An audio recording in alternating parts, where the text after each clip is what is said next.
दोस्तों, किसी के भी मन की बातें जानने के लिए 3 तरीके होते हैं, लेकिन इन तीनों तरीकों को समझना अति आवश्यक है। यदि आप इन तीनों तरीकों को समझ लेते हैं, तो आप किसी के भी मन की बातें बड़ी ही आसानी से जान सकते हैं, समझ सकते हैं। तो चलिए इसे एक बुद्ध कहानी के माध्यम से समझते हैं कि किस तरह से आप दूसरों की मन की बातें जान सकते हैं, समझ सकते हैं। बहुत समय पहले की बात है। एक छोटा सा गांव था। उस गांव में 2 भाई रहा करते थे। बड़ा भाई अंधा था, जिसके कारण वो हमेशा घर पर ही बैठा रहता था, और छोटा भाई खेती किया करता था। लेकिन खेतों में अधिक जानवर आने से पूरी फसलें नष्ट हो जाती थीं, जिस कारण छोटा भाई बहुत परेशान हो चुका था। तभी उसे एक तरकीब सूझी। दिन उसने सोचा, खेतों में से इन जानवरों को भगाने के लिए क्यों ना मैं अपने बड़े भाई की मदद लूं। वैसे भी बड़े भैया अंधे, अगर वह खेत में बैठे रहेंगे और जानवरों की आहट आने पर वह उन्हें जोर से चिल्लाकर भगा सकते हैं, जिससे हमारी फसलें बच सकती हैं। इसलिए उन्हें मैं खेत में बिठा देता हूं। ये सब सोच विचार करने के बाद उसने अपने खेत में ही एक छोटी सी झोपड़ी तैयार की और अपने अंधे भाई को उस खेत में बैठा दिया और उनसे कहा, भैया, यदि कोई जानवर की आहट आपको सुनाई दे तो आप जोर जोर से चिल्लाना। यह सुनकर वह जानवर यहां से भाग जाएंगे और हमारी फसलें नष्ट होने से बच जाएगा। बड़ा भाई अपने छोटे भाई की बात मान लेता है और वो उस दिन से खेत में ही रहना शुरू कर देता है। जब भी किसी जानवर की आहट उसे सुनाई देती तो वो तुरंत जोर जोर से चिल्लाना शुरू कर देता, जिससे वह जानवर उसके खेतों से भाग जाते। ऐसा करते करते कई दिन बीत चुके थे। तभी एक दिन उसके खेत में एक हिरण भागता हुआ था और वह खेत के बांध को तोड़कर वहां से भाग गया। लेकिन उसी हिरण का पीछा करते हुए एक राजा भी उस खेत में आ पहुंचा। तभी राजा की नजर उस अंधे भाई पर पड़ती है। दोस्तों, कहानी में खो जाने से पहले मैं अपना इंट्रोडक्शन दे देती हूँ। दोस्तों, मेरा नाम प्रिया है। आप सभी का स्वागत है हमारे इस बुद्ध चैनल में। दोस्तों, आप सभी को कहानी कैसा लगता है और किस टॉपिक पर चाहिए, हमें कमेंट करके जरूर बताएं। राजा उस व्यक्ति से कहता है, देखो, मैं यहाँ पर एक जानवर का पीछा करते हुए आया हूँ। क्या तुमने उस जानवर को यहाँ पर देखा है? इस पर वो व्यक्ति कहता है, हे राजन, मैं तो अंधा हूँ। मैं भला किसी जानवर को कैसे देख सकता हूँ? लेकिन मैं आपको इतना जरूर बता सकता हूँ कि जो जानवर मेरे खेतों से होकर भागा है वह आपके लायक नहीं है। तभी राजा उस अंधे व्यक्ति से कहता है, कहीं तुम मुझसे झूठ तो नहीं कह रहे हैं? एक तरफ तुम ये कहते हो कि तुम अंधे हो और दूसरी तरफ तुम ये भी कह रहे हो कि जो जानवर यहाँ से भागा है वो मेरे लायक नहीं है।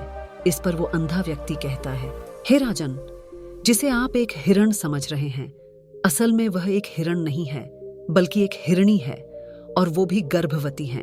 और जहां तक मुझे ज्ञान है, मैंने कभी किसी राजा को किसी गर्भवती हिरणी का शिकार करते हुए नहीं सुना है, और इसी कारण मैं आपसे ये कह रहा हूँ कि वो आपके लायक नहीं है।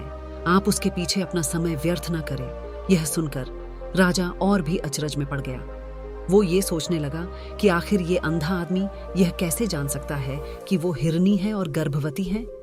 राजा कुछ देर सोच विचार करने के बाद अपने सेनापति से कहता है, सेनापति जी, मुझे वो जानवर जिंदा चाहिए, क्योंकि मुझे यह पता करना है क्या वो हिरनी है और क्या वह गर्भवती है। क्योंकि यह अंधा आदमी बहुत विश्वास के साथ कह रहा है और मुझे इस बात की पुष्टि करनी है।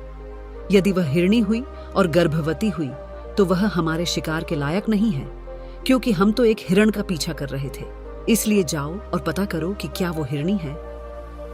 सेनापति राजा से आज्ञा लेकर आगे की ओर बढ़ चलता है, और कुछ देर बाद जब वह वापस लौट कर आता है तो वह राजा को कहता है, हे राजन, इस अंधे आदमी ने जो भी बातें कही हैं वो बिल्कुल सही है। वो एक हिरनी ही है और वह गर्भवती भी है। यह सुनकर राजा आश्चर्यचकित रह गया। उसे समझ नहीं आ रहा था कि आखिर अंधा आदमी कैसे पता कर सकता है कि वह जानवर एक हिरनी है, और तो और वह गर्भवती है। भला एक अंधा आदमी यह कैसे देख सकता है, यह कैसे जान सकता है? आखिर इससे यह कैसे पता चला?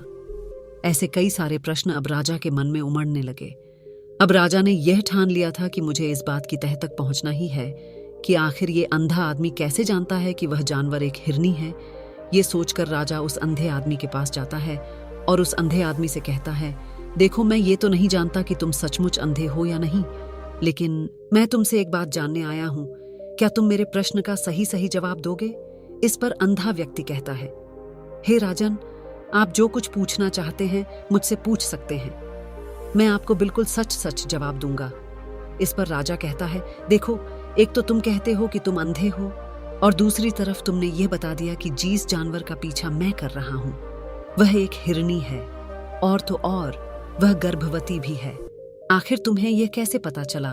तुम्हारे खेत में और भी तो जानवर आते होंगे, और भी तो जानवर यहां से गुजरते होंगे, फिर तुमने ये कैसे अंदाजा लगाया? तभी वह अंधा व्यक्ति राजा से कहता है, हे राजन, आप जिस हिरनी का पीछा कर रहे थे वही हिरनी जब मेरे खेत में आई, उसकी रफ्तार और उसके भागने की आहट से मुझे यह एहसास हो चुका था कि यह एक हिरनी है, और मेरे खेत की जो बांध है वह बहुत छोटी है, उसकी ऊंचाई ज्यादा नहीं है। यदि कोई हिरण होता तो उस बांध को बड़ी आसानी से लांघ जाता, लेकिन वह हिरनी इस बांध को तोड़कर भागी है, और यदि वह इस बांध को छलांग लगाकर पार करने का प्रयास करती तो इससे उसके बच्चे को खतरा होता, और इसी बात से मैंने ये पता लगा लिया कि वह गर्भवती है। इसका मतलब बहुत ज्यादा ऊंची छलांग न लगाकर मेरे खेत की बांध को तोड़ते हुए भाग गई। इस पर राजा के मन में एक और प्रश्न उठा। राजा ने कहा, किंतु तुम्हें कैसे पता चला कि वो एक हिरनी ही है? और भी तो कोई जानवर यहां पर आ सकते। इस पर वह अंधा व्यक्ति कहता है, हे राजन, मैं पूरा दिन सुबह शाम यहीं पर बैठा रहता हूं और मेरी सुनने की शक्ति बहुत तेज है।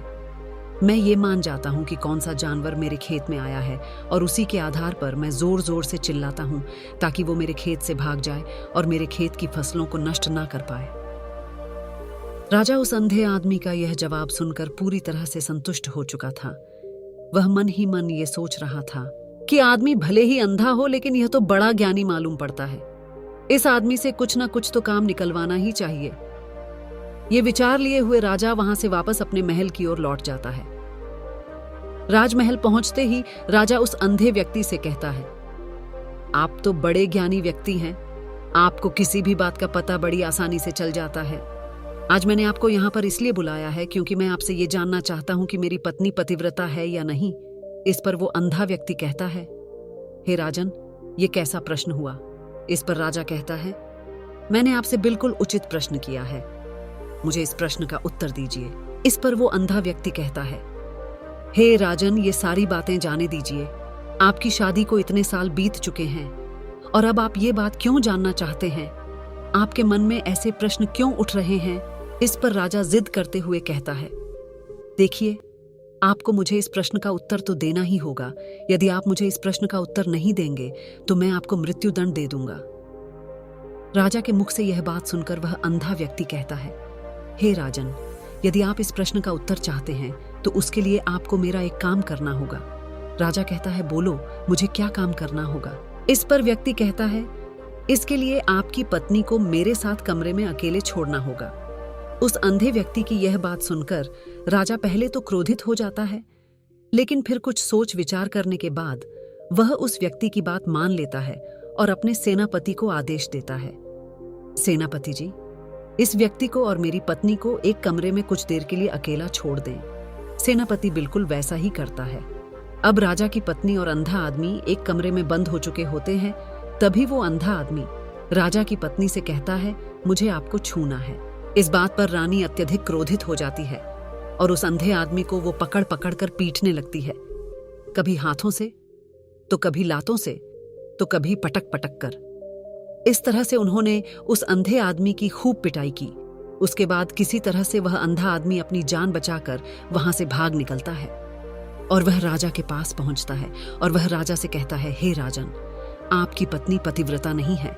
ये बात सुनकर राजा अत्यधिक क्रोधित हो उठता है और राजा अपनी तलवार निकालकर सीधा अपनी पत्नी की ओर जाता और क्रोधित होकर वह अपनी रानी से कह पाए, रानी जी, आज मैं जो भी सवाल आपसे करने वाला हूं उसका मुझे सच सच जवाब दीजिएगा, और यदि आपने एक शब्द भी झूठ कहा तो मैं आपका अभी के अभी सर धड़ से अलग कर दूंगा, तभी आगे बढ़े।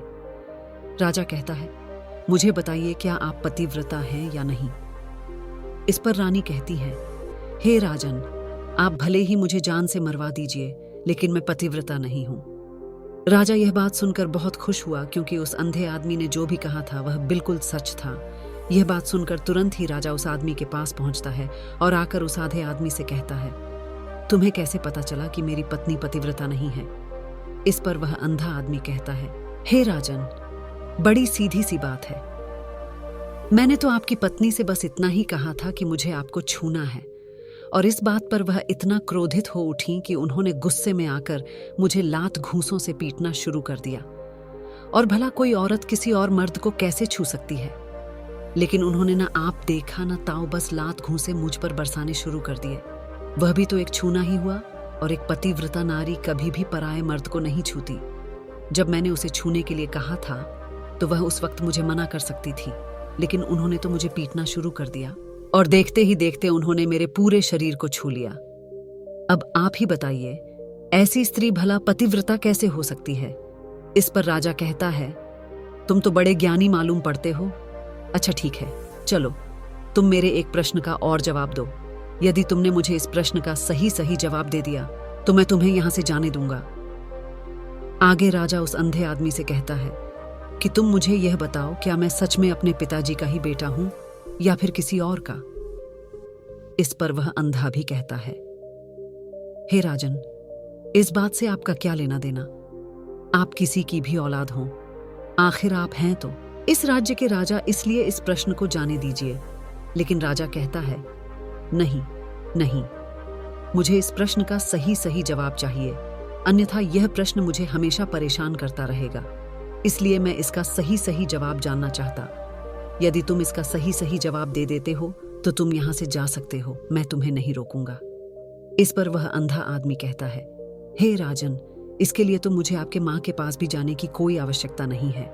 मैं आपको अभी अभी ये बता सकता हूँ कि आप किसकी औलाद हैं, लेकिन उससे पहले मैं चाहता हूँ कि आप मुझसे एक वादा करें कि आप मुझ पर क्रोध नहीं करेंगे। राजन ने कहा, मैं तुमसे वादा करता हूँ, मैं तुम पर क्रोध नहीं करूंगा। इसके बाद वह अंधा आदमी राजा से कहता है, हे राजन, आप हैं तो अपने ही पिता के पुत्र, लेकिन आप पर एक कंजूस सेठ की छाया पड़ी हुई है। यह सुन राजा बहुत क्रोधित हो उठा और वह तुरंत तलवार निकालकर अपनी माँ के पास जा पहुंचा। वह वहां पर पहुंचने के बाद अपनी माँ से कहता है, माँ, मुझे सच सच बताइए, क्या मैं अपने ही पिता का पुत्र हूं या नहीं? यदि आपने मुझे सही सही नहीं बताया तो वह यहीं पर अपने प्राण त्याग दूंगा। मुझे बताओ, क्या सच है? इस पर उस राजा की माँ कहती, बेटा, तू है तो अपने ही पिता का पुत्र, लेकिन तुम्हारे ऊपर एक कंजूस सेठ की छाया पड़ी हुई है। जब मैं एक बार नहाने के बाद अपना मुंह आईने में देख रही थी, तभी उस कांच के पीछे मुझे एक कंजूस सेठ नजर आता है और उसी की छाया तुम पर पड़ चुकी है। ये सुन राजा बहुत खुश हो जाता है और वह तुरंत दौड़ा दौड़ा वापस उस अंधे आदमी के पास पहुंचता है और उस अंधे आदमी से कहता है, तुम्हें यह कैसे पता चला कि मुझ पर एक कंजूस सेठ की छाया पड़ी हुई है? इस पर वह आदमी कहता है, हे राजन, आपने मुझसे कई सारे सवाल पूछे जिनका जवाब मैंने आपको सही सही दिया है। यदि कोई और राजा होता तो मुझे इसके बदले में ढेरों सारे इनाम मिल चुके होते, लेकिन अब तक आपने एक फूटी कौड़ी तक नहीं दी है। इस बात से ही मैंने अंदाजा लगा लिया था कि आप बहुत कंजूस। ये बात सुनकर राजा जोर जोर से हंसने लगा और कहता है कि आप जो भी मांगेंगे वह मैं आपको अवश्य दूं, लेकिन मुझे यह बताओ कि तुम्हें कैसे पता चल जाता है कि कौन सी बात सही है और कौन सी गलत? तुम किसी भी बात का इतना सटीक और सही जवाब कैसे दे पाते हो? इस पर वह अंधा आदमी कहता है, हे राजन, मैं तो वैसे ही अंधा हूं। यदि मेरी आंखें होती तो मैं किसी की भी मन की बातें बड़ी सरलता से जान लेता। मन की एक भाषा होती है और यह भाषा मनुष्य के शरीर के व्यवहार के रूप में देखी जा सकती है। उसकी आंखों से, उसके होठों से, उसके काम करने के तरीके से, उसकी क्रियाओं से पता किया जा सकता है कि उसके मन में क्या चल रहा है। उसके आधार पर हम किसी के भी मन की बातें जान सकते हैं, लेकिन मैं तो अंधा हूं, मैं देख नहीं सकता, इसलिए मैं क्रियाओं से देखता हूं। यदि मुझे कोई बात जाननी हो तो अगले आदमी को कुछ काम देना पड़ता है, जिस पर वह व्यक्ति किस प्रकार काम करता है, किस तरीके से इस काम को करता है, उसके आधार पर ही मैं यह पता कर पाता हूं कि उसके मन में क्या चल रहा है। तभी वह राजा कहता है, तो क्या इसका अर्थ यह हुआ कि मैं भी किसी के मन की बातें जान सकता हूं? इस पर वह अंधा आदमी कहता है, हे राजन, अवश्य आप भी किसी भी व्यक्ति के मन की बात जान सकते हैं, किंतु उससे पहले आपको अपने ऊपर काम करना होगा, और वह काम है अपने मन को शांत कर अपने मन को वर्तमान में लाना है, जिसके लिए मैं आज आपको 3 तरीके बताने वाला हूँ। और ये तीनों ही तरीके बड़े ही आसान और सरल हैं। किंतु हे राजन, उससे पहले आपको एक काम करना होगा, अपने मन को एकाग्र करना होगा। जब हम अपने मन को एकाग्र करते हैं, अपने मन को वर्तमान में लाते हैं, तो हम दूसरे के मन की बात जान सकते हैं, क्योंकि वह आदमी अभी भी अपने मन में वर्तमान में ही सोच रहा है और हमें भी मन को वर्तमान में ही लाना होगा। तभी हम उसके मन की बातें जान सकते हैं। यदि हम अतीत में हुई घटनाओं के बारे में सोच रहे हैं, तो वह जो अगला आदमी वर्तमान में सोच रहा है, वर्तमान में अपने मन में बात कर रहा है, वह हम कैसे जान पाएंगे? क्योंकि हम तो अतीत की घटनाओं में डूबे हुए हैं। इसीलिए किसी के भी मन की बात जानने के लिए सबसे पहले हमें हमारे मन को एकाग्र करना होगा, उसे वर्तमान में लाना होगा। आगे वह व्यक्ति राजा से कहता है, हे राजन, जो 3 तरीके मैं आपको बताने वाला हूं, इन 3 तरीकों से बड़ी आसानी से किसी के भी मन की बातें जान सकते हैं।